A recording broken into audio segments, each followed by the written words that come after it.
há muito que colher. É Jesus que nos convida. O que vamos responder? Eu quero ir, Senhor, a seara trabalhar. Quero ser ajudador, falar de Cristo e seu amor.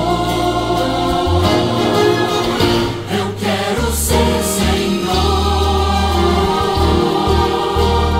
uma luz a iluminar. Quero dar o meu melhor. Quero ver Jesus voltar. Nossa alegria ir e proclamar: Jesus está voltando, virá para nos buscar. Muita gente não percebe o que vai acontecer se não forem avisados. Eles podem perecer. Eu quero ir, Senhor, a seara trabalhar. Quero ser ajudador, falar de Cristo e seu amor. Eu quero ser, Senhor, uma luz a iluminar. Quero dar o meu melhor. Quero ver Jesus voltar. Eu quero ir, Senhor, a seara trabalhar. Quero ser ajudador, falar de Cristo e seu amor. Eu quero ser, Senhor, uma luz a iluminar. Quero dar o meu melhor.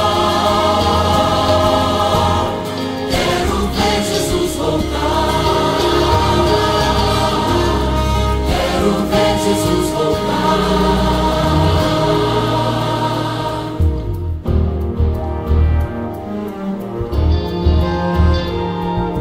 Ver Jesus voltar. Ver Jesus voltar. Ver Jesus.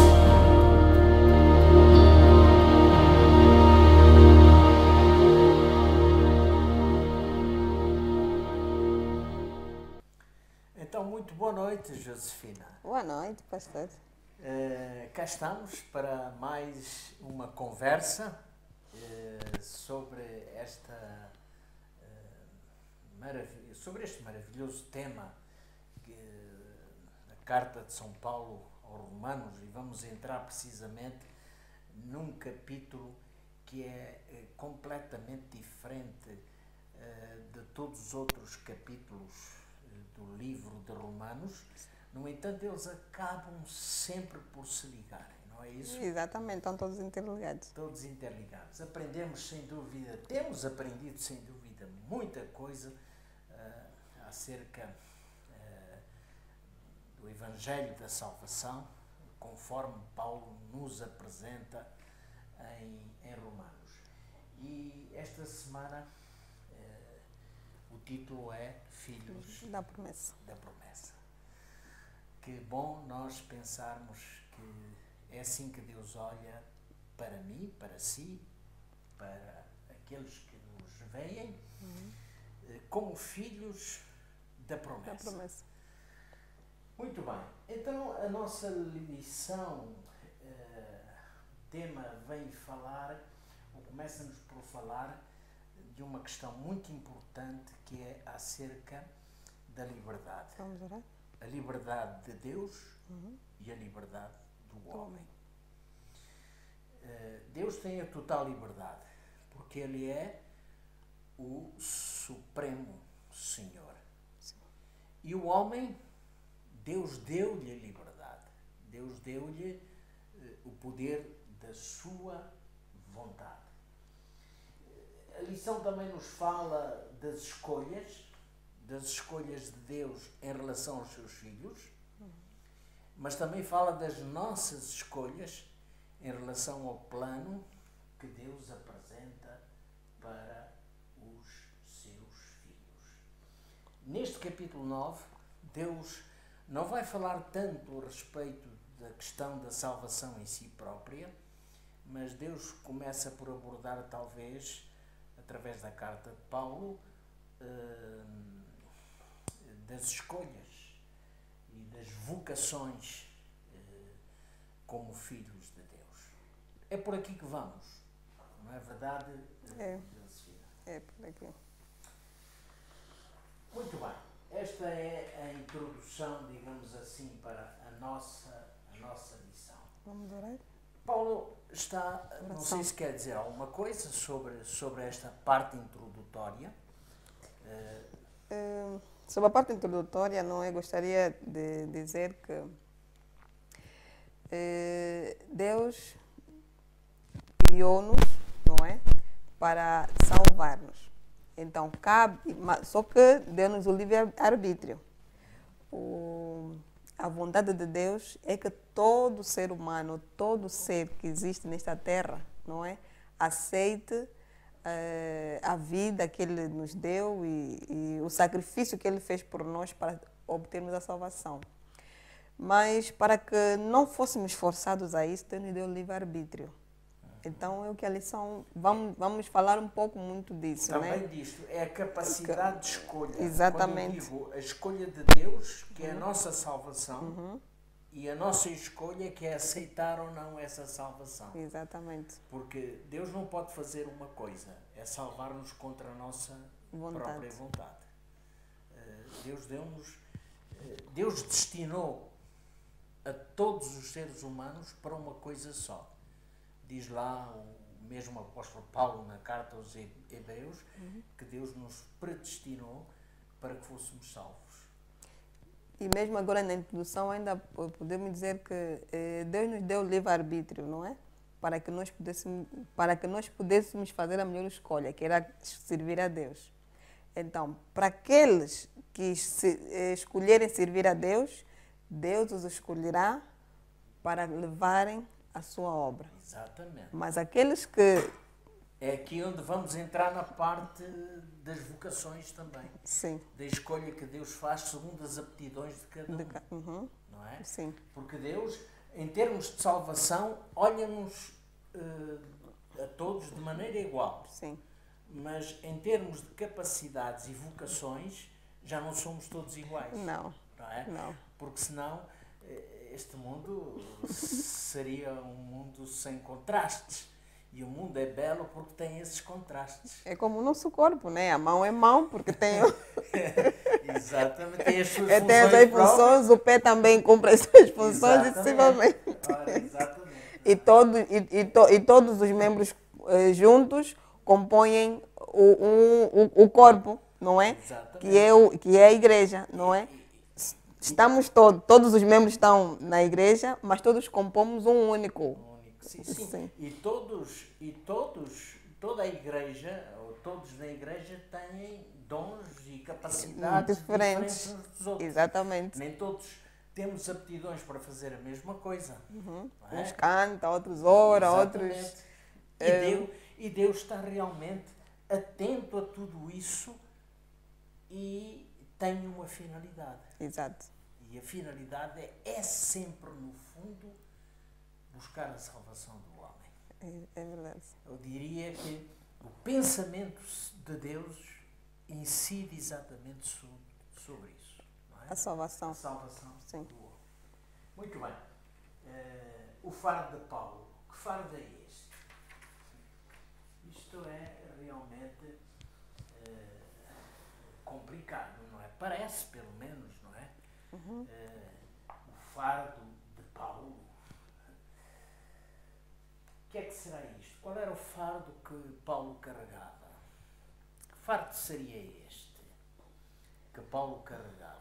Eu gostaria de comentar lendo um texto do livro de Testemunhos Excelentes que eu tirei, Sim. que diz assim: embora existam males na igreja e tenham de existir até o fim do mundo, a igreja dos últimos dias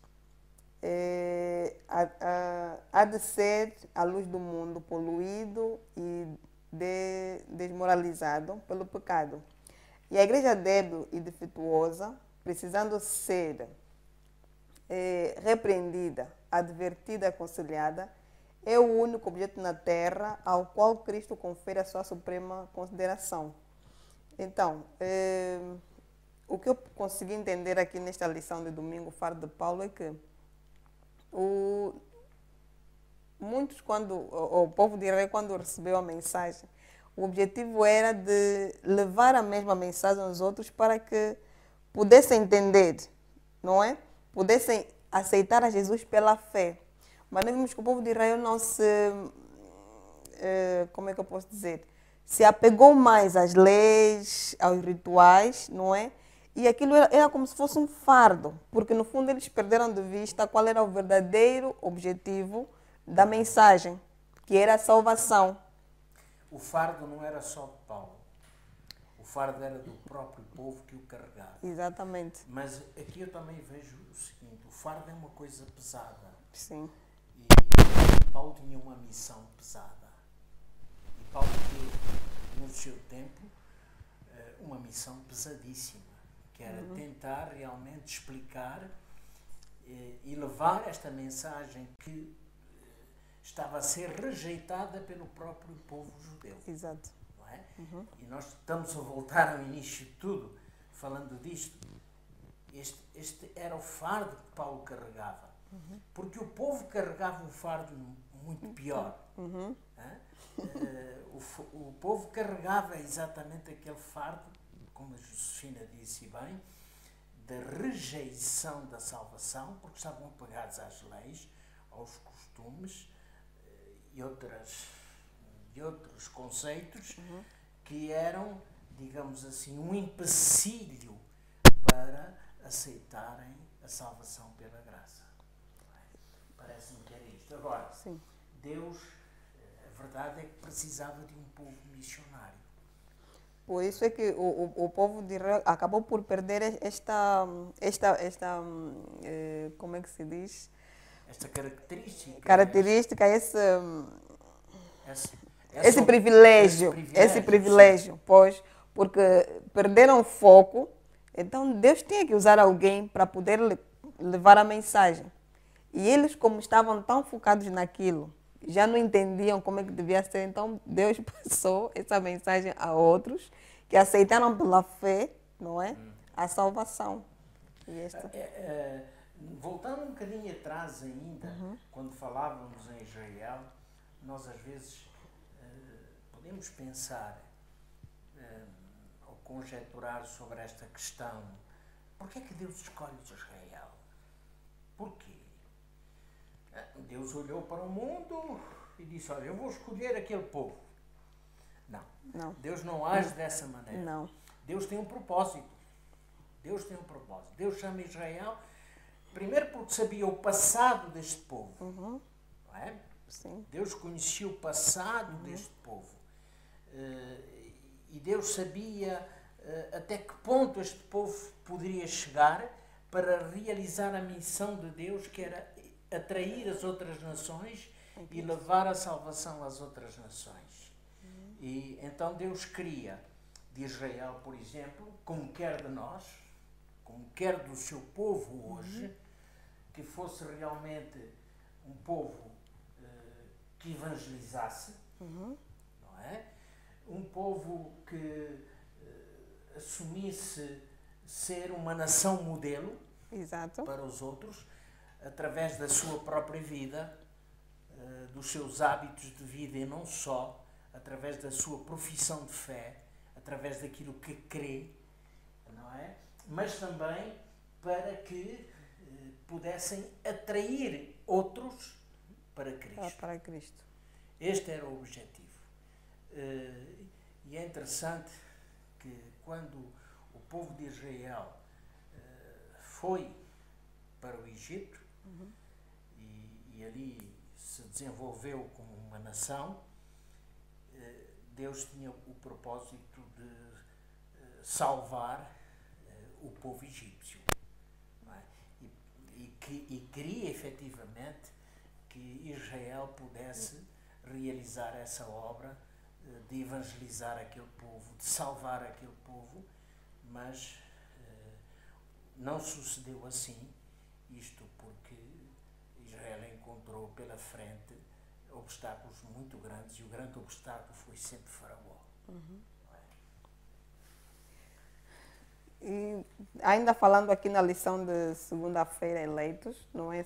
Lemos em Efésios capítulos 1, versos 4 e 5, que diz: assim como nos escolheu nele, antes da fundação do mundo, para sermos santos e irrepreensíveis perante ele e em amor, nos predestinou para ele, para a adoção de filhos por meio de Cristo Jesus, segundo o beneplácito de sua vontade. Só para dizermos que a salvação não é uma questão de sorte, mas é uma questão de escolha. Assim como o próprio livro de Efésios, que acabamos de ler, nos diz que Deus escolheu todos para que fôssemos salvos. Mas depende da minha escolha. Depende daquilo que eu vou escolher. Se quero escolher servir a Jesus ou não. Isto depende da minha salvação. E Agora, também dizer que ninguém nasce com o rótulo de que aquele é pecador, esse é salvo. Não. Todos nós temos a oportunidade Deus escolheu a todos. de podermos ser E salvos. desde a fundação Do mundo, exatamente. Agora, o que vai pesar aqui é a nossa escolha. A nossa escolha. Porque Deus não vai forçar-nos. Deus deu-nos a capacidade de escolher, a vontade, e a vontade é o motor da nossa personalidade. Portanto, nós temos uma personalidade própria, não somos autómatos, não somos robôs, somos seres pensantes. Deus nos criou à sua imagem, à sua semelhança, e deu-nos essa capacidade de escolher. E isso é uma maneira de Deus provar o seu amor. Exatamente. Deus não quer ninguém para si forçado. Deus quer para si pessoas felizes, alegres, pessoas realizadas, não é? Mas isso depende da escolha. Da escolha de cada um. Não é? Depende da escolha de cada um. Essa é realmente a grande questão. São as nossas escolhas e não as escolhas de Deus que nos impedem de usufruir a promessa da vida eterna em Cristo Jesus. Eu sublinhei esta frase aqui porque eu achei demasiadamente importante. Jesus morreu por cada um, para que cada alma seja eleita para a eternidade. Amém. E isso é fantástico. É. Agora, temos que escolher. E que bom quando nós escolhemos a Jesus. Que bom que nós escolhemos a Jesus. Isso não só traz benefícios para a eternidade, mas traz-nos benefícios hoje, aqui e agora. Só acrescentando no que o pastor esteve a dizer, numa das lições nós estudamos que quando Adão pecou, antes mesmo dele ser colocado fora do jardim do Éden, Deus o visitou. E desde aquele momento deu-lhe a conhecer o plano da salvação. E a lição ainda diz que Adão, quando saiu do jardim do Éden, já vivia como um ser santificado. Então é isso que nós temos, esta mensagem que Deus nos passa, essa alegria que nós temos. Quer dizer, hoje nós já podemos viver como seres santos. Quando nós aceitarmos, não é, a Cristo Jesus, sabemos o que Ele fez por nós. E a lição ainda nos diz, ainda nos fala que nós precisamos conhecer o caráter de Deus. E quando nós entendermos, nós vamos compreender que Deus realmente é amor. Perfeitamente. Isso é bem visível.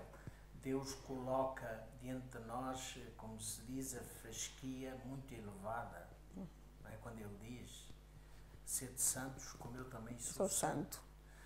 Portanto, Deus quer que caminhemos cada vez mais para o objetivo, que é sermos o mais parecidos possíveis com Jesus. Exato. É claro que isso é uma tarefa de toda uma vida. É toda uma vida. Diária. Diária, não é? É uma luta diária. Nós não podemos chegar hoje ou amanhã ou depois e dizer assim, pronto, eu atingi o limite, agora estou santificado. Não. Não podemos. Mas é, digamos, uma caminhada até o dia em que Cristo vai voltar e então o Senhor ali dará a recompensa àqueles que realmente percorreram este caminho passo a passo. E nesse caminho não vamos fazer sozinhos, por nós próprios. Sim. Nós vamos fazer com Jesus. Exato. Porque Ele disse, eu estarei convosco Todos os dias, até a consumação dos séculos. Portanto, no que diz respeito à nossa santidade, Jesus está ao nosso lado. E Que é bom. Jesus quem nos santifica. Que bom. Não é? É bom Muito saber. bem. Faraó escolheu, Josefina. Faraó escolheu Não aceitar a Deus. não aceitar a Deus. Escolheu. Escolheu. Mas escolheu mal. Escolheu mal, pois, porque nós temos essa possibilidade de escolher, de fazer uma boa escolha. Mas muitas das vezes acabamos por fazer escolhas que nos custam até a própria vida. E como é que nós sabemos que realmente Faraó não aceitou a Deus? Nós sabemos porque Faraó sempre recusou libertar o povo de Deus. Apesar dos apelos de Moisés constantes, porque Moisés não esteve diante de Faraó só uma vez. Não. Ele esteve várias vezes diante de Faraó, pedindo e dizendo-lhe, não, deixa sair o povo. E ele recalcitou sempre. Sim. Ele endureceu sempre o seu coração. Não é? Há outra questão aqui que se calhar podíamos entrar aí só um pouquinho, que é a questão do endurecimento do coração de Faraó. Será que foi Deus que endureceu aquele coração? Em parte a lição diz que sim. Sim. A lição diz que sim. Porque quando estive a ler a lição, não é, eu consegui entender que os faraós eram reis muito poderosos, não é? Deus? Sim. E eles estavam a construir uma nação muito poderosa, com uma mão de obra barata, Pois. que era o povo de Israel, não é?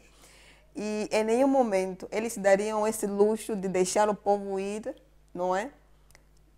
No caso do faraó, né? Estamos a falar do caso do faraó. Ele não se daria a luxo de deixar o povo ir, porque ele sabia que eles eram uma mão de obra para aquilo que ele queria, que era se tornar um homem poderoso. Até porque a lição ainda diz que ele se achava como um Deus, não é? Achava-se como um Deus aqui na terra. E os vários apelos de Moisés para que ele libertasse o povo, Deus, no fundo, sabia que Faraó não iria aceitar em nenhum daqueles momentos.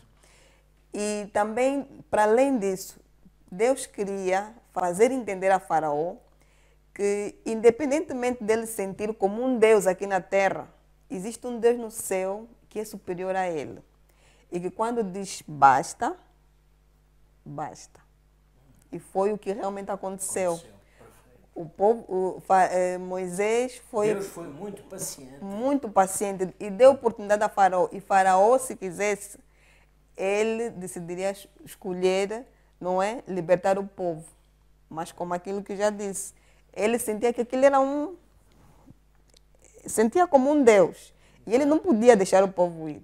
Então chegou o tempo em que Deus disse, E nós vemos chega. aqui a maneira como Deus age.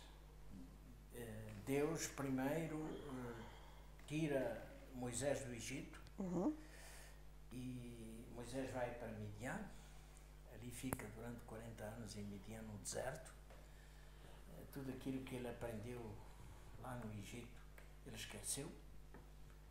Ou seja, há quem diga, e é verdade, que Moisés esteve 40 anos a desaprender aquilo que aprendeu no Egito. Toda aquela ciência, toda aquela pompa e grandeza do Egito. E ele vai ter com Faraó de uma forma humilde. O Faraó olha para ele, quem é este agora que vem aqui e diz ao Faraó, olha, deixa o meu povo sair. Isto é um guardador de cabras, um homem que vem com um cajado na mão. Mas lá está, não é? Deus humilha quem se exalta e Deus exalta quem se humilha. Exatamente. E Faraó, infelizmente, apesar de Deus o amar muito, porque Deus queria salvar Faraó e toda aquela nação, mas Faraó acabou por sofrer as consequências da sua própria escolha. Exato. Não é? E assim é connosco. Assim hoje continua a ser desde sempre. O homem sofre as consequências da sua própria escolha. Exatamente. Adão e Eva sofreram as consequências da sua própria escolha. E até ao final dos tempos, nós sempre iremos sofrer as consequências da nossa própria escolha. Não é porque Deus não nos advirta e não nos diga, olha, este é o caminho, anda por ele. Deus sempre vai fazer isso. Porque Deus ama. E ele vai até o último momento. Até as últimas consequências. Sim. Até o último momento. Ele está sempre ali. É verdade, não é? E só para falar das escolhas, não é? Deus podia ter usado uma outra pessoa e não Moisés. O porquê que escolheu? Porque ele também escolheu a Deus. É aquilo que nós estamos a falar na lição de segunda-feira. Escolhas, não é? Ou eleitos. Eleitos. Então, aqueles que aceitam a Jesus, não é? Então, Deus os usa para o seu ministério. E é o caso de... Repara, esta lição é tão interessante que nós podemos juntar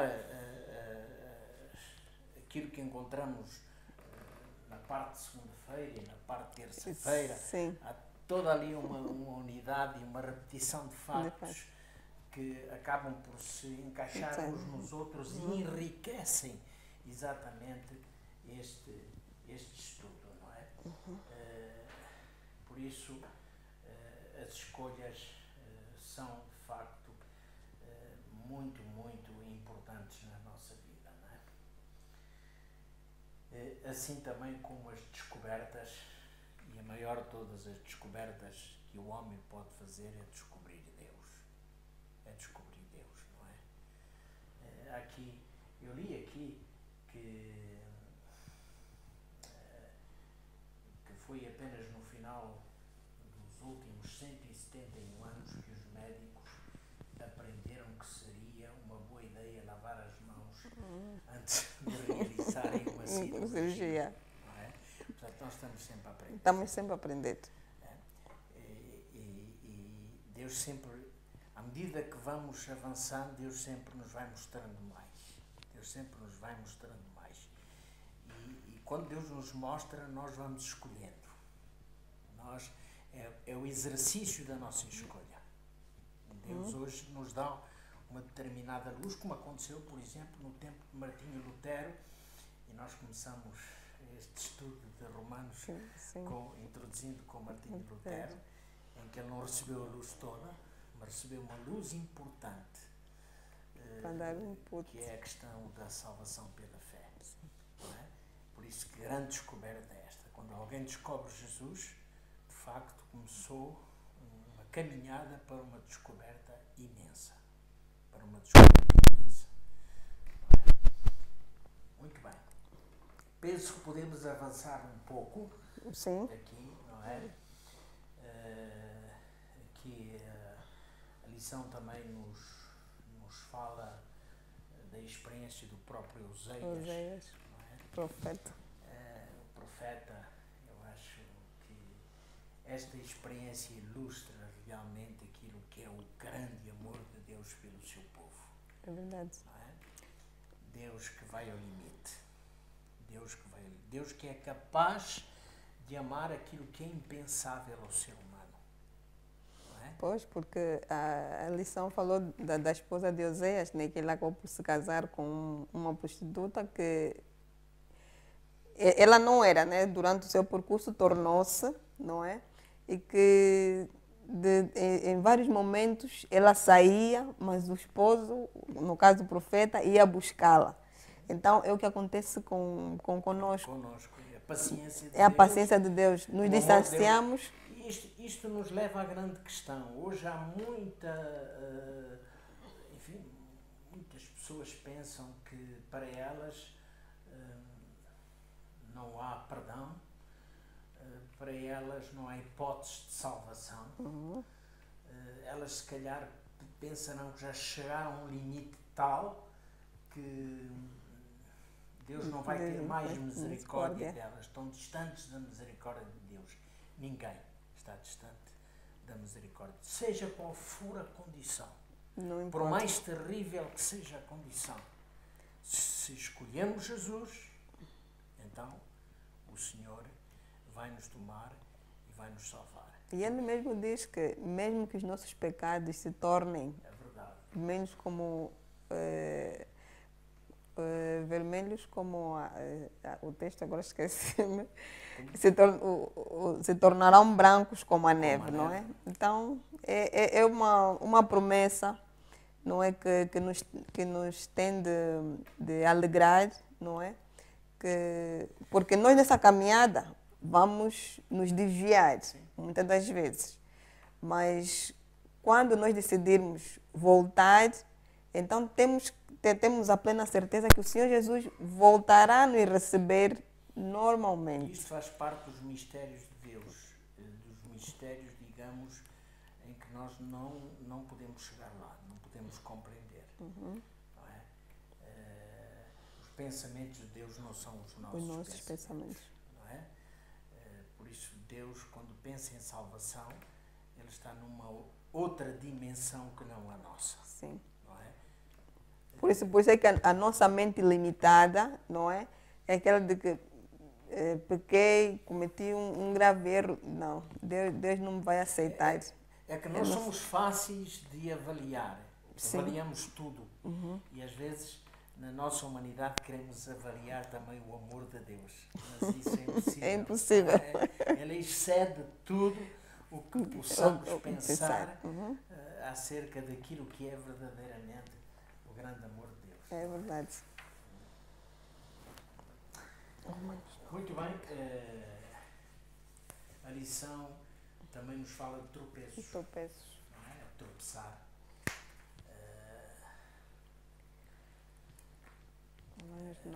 Tropeçar aqui, perder aquilo que Deus nos oferece, ou perder algo que buscávamos ou que possamos ir em busca.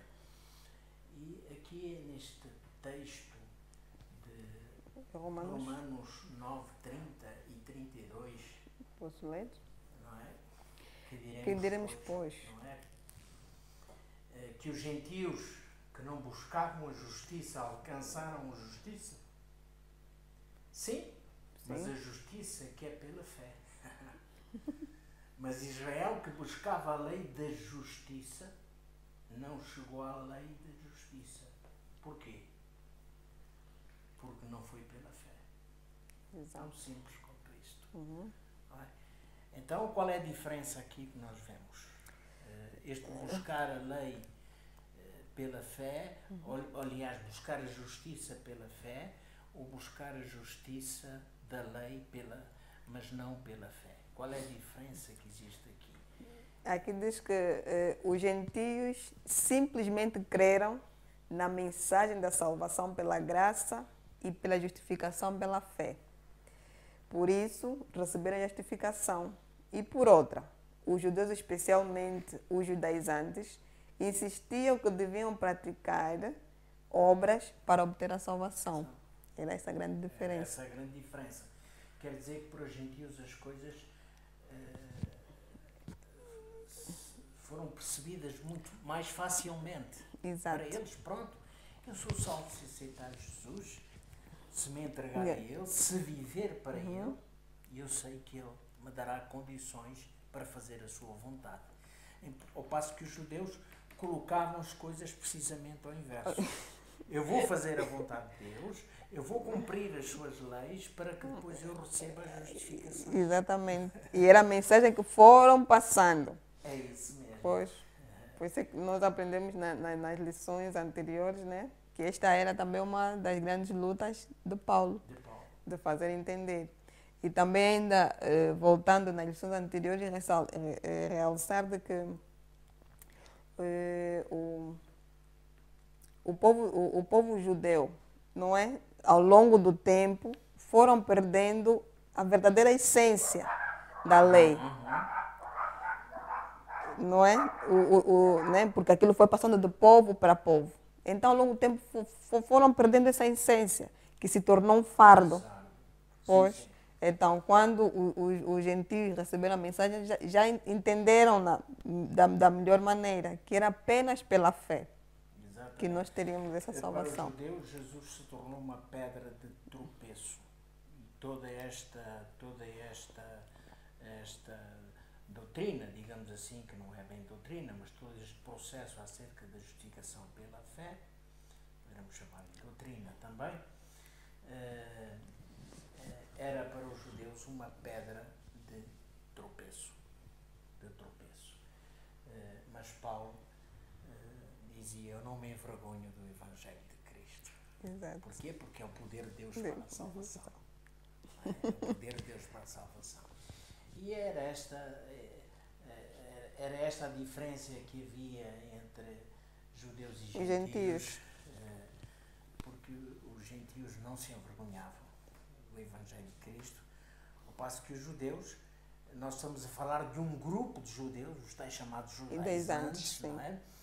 Que tinham esta dificuldade, sim, mas, no entanto, eles não estavam fora da esfera do amor de Deus. Não estavam fora. Deus sempre amou. E Deus sempre vai amar o pecador. Não é? Deus sempre vai amar qualquer ser humano, seja em que circunstância for. Agora, cada um escolherá. Não é? A decisão. Então é assim, se eu me perder, não foi por vontade de Deus, mas pela minha vontade. Não é? A decisão é sempre nossa. Deus tem um coração cheio de amor para com a humanidade. É isto que eu compreendo desta lição. Sim. Deus tem realmente um grande coração para conosco. Deus tem uma grande compaixão para conosco. Deus tem uma grande misericórdia para conosco.